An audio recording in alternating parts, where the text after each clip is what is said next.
Benim sevdiğimi şirin sözleri büyüdü sinemde. Ne hallar oldu, karınca yükünü fil çekmez oldu. Azdı zaman azdı, ne çağlar oldu. Ya Hızır ya Hızır,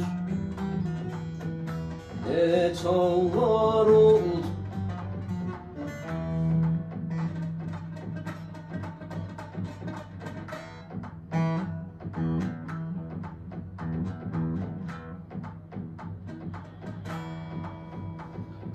Talip gelmez oldu bir nefesine,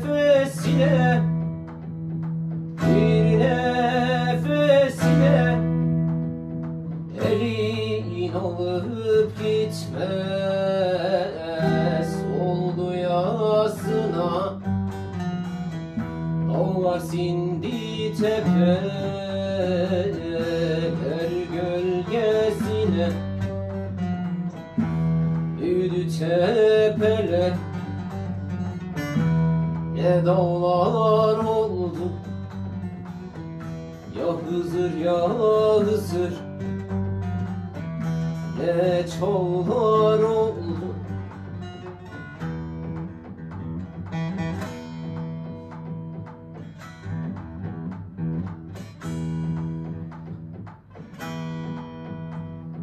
Gönül kuşu uçup gitmez gönülden, gitmez gönülden.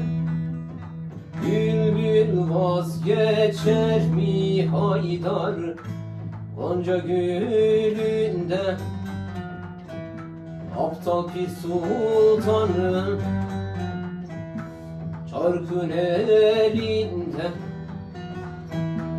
Gideler yaş dök,